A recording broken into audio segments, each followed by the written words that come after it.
बच्चों अब class 10th chapter 8 में ट्रिग्नोमेट्री टेबल जो पहले हम नहीं कर पाए थे, तो ट्रिग्नोमेट्री टेबल देखते हैं। हम ट्रिग्नोमेट्री टेबल को बहुत ही आसान तरीके से, बहुत सिंपल तरीके से हम सीखेंगे और इनकी वैल्यूज़ को भी याद कर लेंगे, है ना।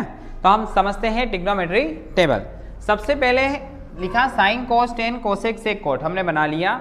इधर 0, 30, 45, 60, 90 है ना, 0, 30, 45, 60 और 90 इन सब की वैल्यू। तो जब हम साइन की वैल्यू अगर बना लेते हैं तो बाकी की वैल्यू अपने आप दौड़ती हुई आ जाती है।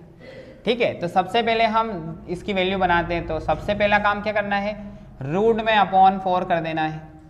स्क्वायर रूट में अपॉन में क्या कर देते हैं 4, स्क्वायर रूट में अपॉन में 4, स्क्वायर रूट में अपॉन में 4। ठीक है, स्क्वायर रूट सबके अपॉन में क्या कर देते हैं 4 कर देते हैं। तो जब साइन की वैल्यू निकालना होती है स्क्वायर रूट में सबके अपॉन में 4 कर दिया। सबसे पहले चलते हैं हम 0 से, 0 फिर 1 फिर 2 फिर 3 और फिर 4। 0, 1, 2, 3, 4 सबके ऊपर रख दिया। अब जैसे ही हम 0 में 4 से डिवाइड करते हैं तो पूरी वैल्यू क्या बन जाती है 0, यानी कि इसकी वैल्यू साइन 0 की वैल्यू क्या आ जाती है 0। फिर 1/4 है, तो जब 4 है अपॉन में तो इसको स्क्वायर रूट से बाहर निकाल सकते हैं, क्योंकि इस 4 के 2 के पेयर बन सकते हैं। तो इसको रूट में अगर हम ले लें तो 2 × 2, तो यहाँ से कितना बाहर आ जाता है 2, इसलिए कितना बन जाता है 1/2। फिर यहाँ चलते हैं हम, तो यहाँ क्या हो रहा है 2 से कट रहा है, 2 × 1 = 2 और ये 4 कट रहा है कितने टाइम 2 टाइम, और इसके स्क्वायर रूट रहेगा तो ये आ जाएगा 1/√2। ठीक है, फिर स्क्वायर रूट 3 ऐसा कैसा रहेगा, जैसे हमने 4 को बाहर निकाल करके क्या लिखा था 2, क्योंकि 2 के पेयर बन गए थे तो ये बन गया था 1/2। तो इसलिए इसका 4 का कितना आ जाएगा बाहर 2, यानी हो जाएगा स्क्वायर रूट 3/2। ठीक है, फिर ये क्या होगा 4 से 4 कट ही जाएगा, स्क्वायर रूट में 1 बचेगा, इसको स्क्वायर रूट से जब बाहर निकालेंगे तो आंसर आएगा 1। तो इसका साइन 90 की वैल्यू कितनी आ जाएगी 1 आ जाएगी। साइन 90 की वैल्यू क्या बन गई यहाँ पर 1। अब ये हो गया sine 0, 0, sine 30 1/2, sine 45 1/√2, sine 60 √3/2, sine 90 बन गया 1। ये साइन की पूरी टेबल हमने बना ली। ठीक है, अब हम क्या करते हैं, जैसे इस पेन को देखना है ना, ये जो पेन दिख रहा है हमें कैसा दिख रहा है ऐसे। अगर हम इस पेन को निकालें और इसको ऐसा रख दे तो देखो पहले ढक्कन कहाँ था इधर था, तो ये ढक्कन का आगे घूम के इधर, तो इस वाली वैल्यू को हम कहाँ रख देंगे इस जगह, देखो यहाँ रख दिया। इस वाली वैल्यू को रख देंगे हम यहाँ पर, इसको यहीं रख लेंगे, इस वाले को यहाँ रख देंगे, इस वाले को यहाँ रख देंगे। बिल्कुल सिंपल, इस वाले को निकाल करके ऐसे रख देंगे। ठीक है, इसको ऐसे निकाला और ऐसा रख दिया। गुड, अब हमें tan थीटा की वैल्यू निकालना है। तो tan थीटा का एक फॉर्मूला होता है, tan थीटा इक्वल टू होता है sine theta upon cos theta, यानी इसके अपॉन में इसको रखना है।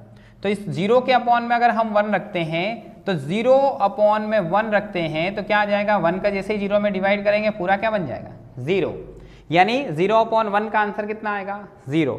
तो इस tan 0 की वैल्यू कितनी बनेगी 0 बनेगी। ठीक है, अब क्या है इसके अपॉन में इसको रखना है, तो इसके अपॉन में इसको रखना है, इसका मतलब 1/2 के अपॉन में स्क्वायर रूट ऑफ 3/2 को रखना है। तो देखो ये अपॉन वाला 2 से 2 तो कट गया, कितना बचा है ऊपर 1, और यहाँ अपॉन में कितना बचा स्क्वायर रूट ऑफ 3, यानी इसकी वैल्यू कितनी आ जाएगी 1/√3, क्योंकि ये 2 से 2 कट जाएगा, बचेगा ऊपर 1/√3। इसके अपॉन में इसको रखेंगे तो सेम नंबर है दोनों, तो जब सेम नंबर को सेम नंबर के अपॉन में रखते हैं, देखो 1/√2 के अपॉन में 1/√2 को रखते हैं तो √2 से √2 कट गया 1/1, यानी कितना 1। तो यहाँ पर इन दोनों को अगर हम कट कर दे तो बन जाता है 1। फिर इसके अपॉन में हम इसको रखते हैं, तो ध्यान से देखना, स्क्वायर रूट ऑफ 3/2 के अपॉन में किसको रखते हैं 1/2 को रखते हैं, तो ये 2 से 2 कट गया, कितना बचा ऊपर स्क्वायर रूट ऑफ 3, अपॉन में कितना बचा 1 को नहीं भी लिखे तो चलता है। तो इस tan 60 की वैल्यू आ जाएगी स्क्वायर रूट ऑफ 3। अब है 1/0, तो 1/0, 0 का अगर 1 में डिवाइड करें तो उसकी तो कोई परिभाषा ही नहीं है, ये इनफाइनाइट वैल्यू है, अपरिभाषित, इसको ऐसा हम इनफाइनाइट लिख सकते हैं, अपरिभाषित, है ना। इंग्लिश में बोले तो नॉट डिफाइंड, क्योंकि डिफाइन ही नहीं है, नॉट डिफाइंड। ये बन गए tan की वैल्यू। साइन कोस tan की वैल्यू बन गई, tan की वैल्यू देखना हो तो tan 30 1/√2, tan 45 1, tan 60 √3। ठीक है, अब हमें बनाना है कोसेक की वैल्यू, बहुत ही आसान तरीके से इस वाले का अपोजिट कर दो, क्योंकि कोसेक थीटा का फॉर्मूला होता है 1/sin थीटा। कोसेक थीटा का फॉर्मूला कितना होता है 1/sin थीटा, यानी कि इसकी जो वैल्यू है इसको जस्ट अपोजिट रेसिप्रोकल करके लिखना है।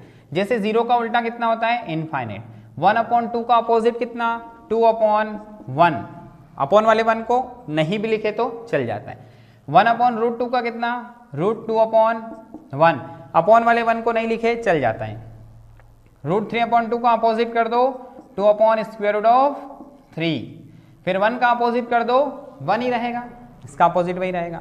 अब जैसे हम सेक थीटा की बात करते हैं, सेक थीटा का फॉर्मूला होता है 1/cos थीटा, ठीक है। तो इस cos का क्या कर देंगे हम यहाँ पर अपोजिट कर देंगे, cos का अपोजिट कर दो, 1 का अपोजिट कितना 1, इसका अपोजिट कितना 2/√3, इसका अपोजिट कितना √2/1, इसका अपोजिट कितना 2/1। 0 का अपोजिट हमेशा इनफाइनाइट या नॉट डिफाइन होता है। नेक्स्ट कोट थीटा किसका अपोजिट होता है, ये tan का अपोजिट होता है, क्योंकि ये होता है 1/tan थीटा। tan का अपोजिट कर दो, 0 का अपोजिट इनफाइनाइट, √3/1, 1 का अपोजिट 1, इसके अपॉन में कुछ नहीं है, नहीं 1 है, तो इसका अपोजिट कर दो 1/√3, इनफाइनाइट का अपोजिट कर दो 0, क्योंकि 0 का उल्टा इनफाइनाइट, इनफाइनाइट का उल्टा 0।